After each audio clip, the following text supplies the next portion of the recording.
Burnout. It creeps upon you when you're grinding non-stop and you think that resting is just when you sleep, but that's not the case. And science backs it up. So what if I told you that there's many more ways to rest rather than your regular 8 hours sleep that you try to get every night, which most of you probably don't anyways. I will tell you 7 ways that you can rest to avoid burnout. If you miss any of these, then you will most likely still feel exhausted. So I'll break these 7 steps down and how you can try them out. And if you do, let me know in the comments how you feel and if there was actually any benefit. So I know these have worked for me, so hopefully it works for you. Right, let's get into it. So just in case you forget these or you want some more details, I will have linked a document down below where you can read more about it. I've explained them in these 7 types of rests in detail, some techniques or exercises that you can do to follow to make it easier for you. So if you want to get that, that's completely free, go for that. If not, just watch the video till the end and hopefully there should be enough info for you to actually start trying these out. So the first type of rest is, as you probably guessed, physical rest. This is where you will actually try to sleep and you'll try to spend 7 to 8 hours sleeping, which is what's recommended for an adult. This can also be accompanied by naps during the day, some power naps. Maybe try and do one around midday. So it's also part of the Sunnah where the Prophet ﷺ would himself do something called qaylula, where he rests, and the Sahaba would follow that as well, where during or around midday they would rest. And this sort of energizes them to go through the rest of the day with as much impact as they had during the morning. So you can do that. That's one way within physical rest, which you can do. Something else you can do is maybe get a massage, go for a bath or a shower. A cold shower would help as it gets your blood flowing, wakes you up. Something else which works as well is breathing exercises, and you can read more in the document about what breathing exercises you can do to make sure or to sort of get that burst of energy. And something that we should all try and do more often is take a walk. Just take a walk in nature, get some fresh air, and basically stay away from the desk a bit. What is actually making you tired? So stay away from the area for 10-15 minutes, wherever it is. Get some steps in. Just be outside in nature. And we're getting into summer now. Spring has just started, so hopefully the weather's going to be better as well.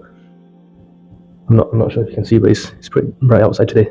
Those are some things you can do within physical rest, where if you get a chance, if you get some time, then you can do these things. The second type of rest is mental rest. This is when you feel like there's so much going on, so much you have to think about, so much you have to remember, and it gets very difficult to actually analyze things or to actually think about something.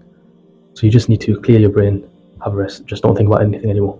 So the first thing you can do is maybe try and journal for 5 to 10 minutes, just write down all your thoughts, all your ideas. Sometimes you just need a way to get it out of your brain and onto paper, so that way it's there. You know that it's solidified now, and you don't need to think about it anymore, you don't need to remember it anymore. And the second thing you can do is listen to some Quran, some nasheeds, something relaxing. You don't need to think about anything, and it soothes you, it relaxes you. It's got that effect on you. Now, if you're not Muslim, then maybe you can listen to music. I wouldn't advise that, and as Muslims, don't listen to music because it won't help you and you're getting sin for it. Find a reciter that you enjoy listening to. Just listen to some Quran. Just close your eyes. Don't work or anything, just listen to that. If not, then, or maybe you still want to carry on doing some work but you still want to relax a little bit, then listen to some nasheeds. Again, the point is that you want to relax yourself, you want to relax your brain, you want to avoid thinking too much or overthinking or using too much brain power. If you've got headaches and stuff, you want to just stop working and just relax. So these are some ways you can do that. Another thing that we probably all have to do is just disconnect from all your devices, even if it's 5 to 10 minutes. Just go away from your laptop or your computer, put your phone down, maybe don't even listen to anything, don't listen to any music on your nasheeds or anything like that, and just relax. Again, then you go back to your physical rest, where just lie down for a bit or just close your eyes. You don't have to sleep, just close your eyes, relax your senses, go into a quiet area where there's no sensory overload, and avoid putting your brain through so much mental pressure that it needs to analyze everything and it needs to sort of process everything. That's what you want to avoid. Final thing within mental rest I'll tell you is learn ways which help you cope with things. So healthy coping skills. So now the third type of rest, following on from the mental rest. I did briefly mention this, but what we need is sensory rest. You need to give your brain a break from sensory overload, from devices, from anything that constant screen time. You just need to take a break from it. What you can do is, first thing after waking up, don't go on your phone, or don't check your messages, or don't open your laptop straight away. And the last thing you do before bed shouldn't be on a device.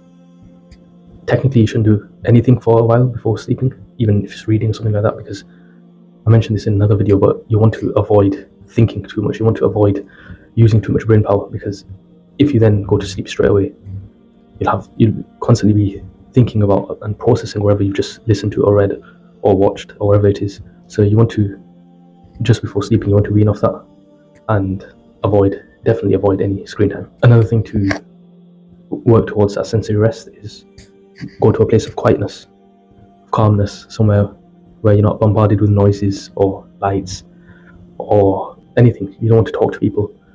Somewhere where you just relax. It could be a quiet room, it could be a dark room.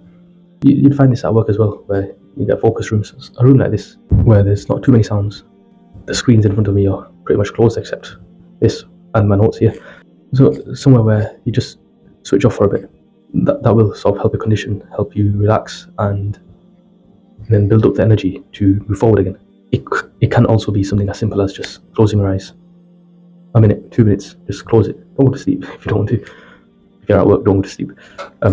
Just close your eyes and just sort of calm yourself. Your brain processes a lot from what you see.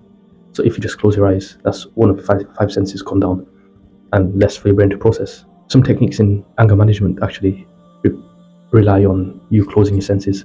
So you'd go to a dark room, close your ears, maybe lie face down on a pillow, so your breathing is sort of calmed down a bit. You're not inhaling too much and exhaling too much as well, so fast that your heart rate goes up. You go into a room where your sense of smell isn't distracted, I should say also. So all this affects your sensory system, and you don't want to trigger it too much. So do these, and hopefully that should calm down. This is a problem which most of us are affected by, especially nowadays. Unfortunately, not many people know how to deal with it. But if you do, then it can solve a lot of problems that you have. Try this one out. There are many techniques to this. You can Google it as well. It's something you need to practice and sort of bring into your life, but it will help you both in the short term and the long term. Then the fourth type of rest is social rest. Everyone has a social battery, extroverts and introverts. Some people have a lower social battery than others, where you spend an hour with people and then you need a break. You spend half an hour with people, you need a break. And there's others who would spend all day with people and they want to still hang around with people. They want to still talk and communicate and have that social interaction. So it's different for different people, but you will need a rest no matter what. You can't constantly be around people, interacting with them, communicating with them, and having that social interaction. So how do you take a rest from this? It might be that you need social interaction. So go out to lunch with a friend or a co-worker or a group, whatever it is, and go for lunch with them. Have face-to-face meetings or whatever.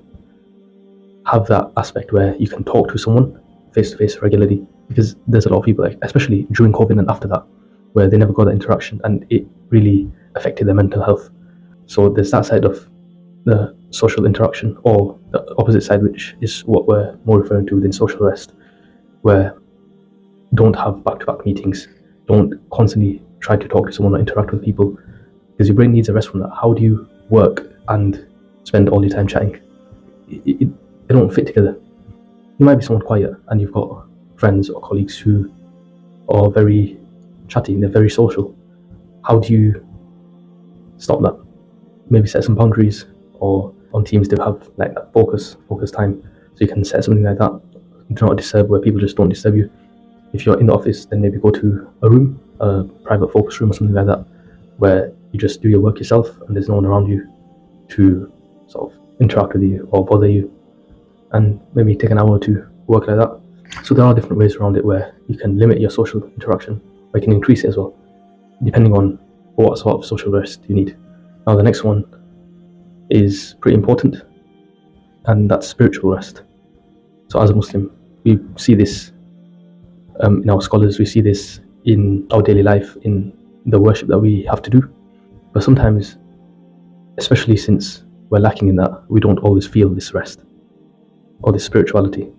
Something as simple as meditating, or in our case, doing dhikr or reading salah, all that is supposed to relax you. It's not supposed to sort of make you jumpy or make you think too much. So learn how to do this properly and then apply it. Go to a room, sit down, get a prayer bead and do some zikr, or listen to YouTube, or again Quran recitation, or wherever it is. There are so many ways to get that spirituality level increasing whilst also resting. Again, qaylula, I mentioned it in the first type of rest, the physical rest, where you can get physical rest while also getting reward. Like Islamically, if you let's say you go to sleep and you do wudu before going to sleep, you're also rewarded while you're sleeping. If you have an intention to wake up for tahajjud or wake up for fajr before you go to sleep, then you will also be rewarded for that. If you have the intention of going to sleep so that you're energized to do more worship, you will be rewarded for that sleep. There's so many ways where your physical body gets what it needs, while your spiritual heart gets what it needs as well. Think about that. Read up about it. There's loads online, and it'll be in the document as well. So I'll list all this. So read through it, and you can really benefit from it. As a Muslim, this is like a cheat code. Islam has given us everything. We just don't know how to utilize it. So this is a really important one. I'd say it's the most important one. And if you can make the most of this, honestly, your life will change. You can read up about it from previous scholars and people who have experienced this, where through meditation or through some form of worship, they've reached such a level of serenity and calmness and peace that it's unmatched. The Prophet himself said that the coolness of his eyes is in salah. He stands up in salah and that's when he's relaxed. You'll hear stories of pious people who they'd be going through pain, but then they'd start salah and that pain would go away. Or there'd be illnesses or wounds that need tending to, but obviously there's no anesthesia back then, so they would start salah and then they would get the treatment, or things like that, where the calmness, their tranquility is within worship. And if you can reach to that level, then what more do you have to worry about? Okay, the sixth type of rest is emotional rest. This is when you've taken on too much emotionally and you can't take on anymore. You don't have a way to express it. You don't have someone to talk to about it, or you're carrying other people's burdens, and that's a problem too. So how do you take a rest from this? The first thing you could do is speak to a professional, a therapist, or a scholar, or an elder that you trust, someone that you have that open communication with, someone that you know will give you proper feedback and actually have what's best for you at heart, and not someone just trying to take your money or trying to take advantage of you. Sometimes you just need to write down what you're feeling. It might work for you, it might not, but if people can get it on paper, then it's sort of an outlet rather than bottling it all up. And sometimes that's needed. You're not always comfortable talking with someone, so write it down. See how that affects you, see if it works. Sometimes you just have to stay away from people that cause you this emotional distress. If it's family, then you can't stay away from them, but you'll have to tell them that, look, it's affecting me as well, really badly, and I can't take it. So either you need to slow down or set some boundaries or something. If it's friends, then find a way to help immediately so that you don't take on this burden. Or then you have to find coping skills as well, as I mentioned earlier. How do you cope with this emotional stress that you have? And the final type of rest is creative rest. Your job might entail you to be very creative. Your job might need you to be inspired by things constantly. So you might have, for example, writer's block, where they have so much going on. They think, trying to overthink, and because of that, they can't get anything down. They can't, or the brain can't spit out anymore. So sometimes you just need to step away from whatever you're doing, or sometimes you need that motivation. So find that motivation either online, or go to a museum, or go to an art gallery, or listen to nasheeds or music. if that's what works for you, as long as you're not Muslim. Writing, creative writing, or reading, or all of these things, it gives you ideas and it takes you away from actively trying to be creative. So you just consume rather than trying to spit it all out. Although this isn't a proper type of rest, it helps with a creativity aspect of it. So hopefully you've learned something from these 7 types of rests and they can actually benefit you. Try them out. Let me know what you think, and I'll see you in the next one.